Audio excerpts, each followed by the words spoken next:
আসসালামু আলাইকুম। হ্যাঁ কাকু, আপনি এই আসলে এত ভেজাল এগুলো আপনি সামলান কিভাবে?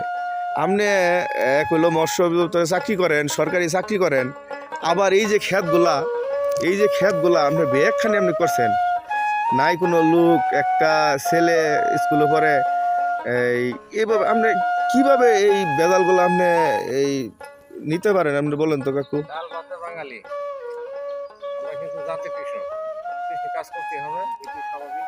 তাই হ্যাঁ, তাছাড়া ওই ক্ষেতগুলা পতিত থাকে, তো ক্ষেতগুলা প্রতি বছর আবাদ করতে হয়। হ্যাঁ, এটা একদিকে আমাদের খাদ্যের যোগান দিচ্ছে, হ্যাঁ, আরেকদিকে আমার ওই প্রতি বছর ফসল ফলন হচ্ছে, ধানও পাই, ধান কিনতে হয় না।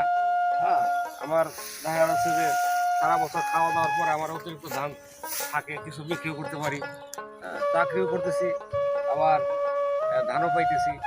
আমার সব দিকেই ভালো, মনটাও ভালো লাগে, এই আর কি। তবে এই আপনি যে ওই কোন জায়গায় থাকেন?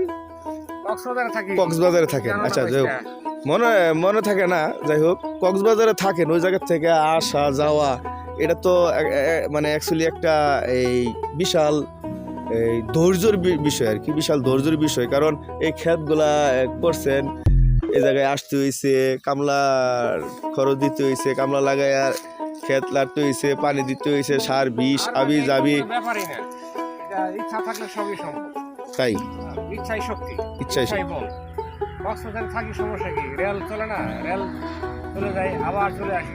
শুক্র শনিবার সরকারি ছুটি, মাঝখান থেকে একদিন ছুটি নিলে আমার অনেক ভালো। তাছাড়া ধান হয়, প্রচুর পরিমাণে ধান হয়। ধান দেখলে তো এটা আলাদা একটা ইমেজ। একটা ইমেক্স আসা পড়ে, নতুন ধান যখন পাকে, ধানের কালারটা দেখলে ভালো লাগে। শরীরের অলসতা থাকে না। হ্যাঁ, অবশ্যই অবশ্যই। দোয়া করে যাতে আরো বেশি বেশি ধান ফলাইতে পারি। যাই হোক, দোয়া করি সামনের বার এবার। কৃষি সমৃদ্ধ কৃষি বাংলাদেশ। তবে হ্যাঁ কাকা, তাহলে একটা ঠিক কথা আছে জানতে ভাই, চাই, তোমাকে অসংখ্য ধন্যবাদ। সেটা হলো আপনি যে ক্ষেত করছেন, কয় মুন ধান পাইছেন অনুমান? তবে মাপছেন না, 60 মনের মতো পাইছি। 60 মনের মতো। ইনশাআল্লাহ আগামীতে যাতে আরো বেশি পাই। 100 মনের প্রজেক্ট হবে প্রতি বছর।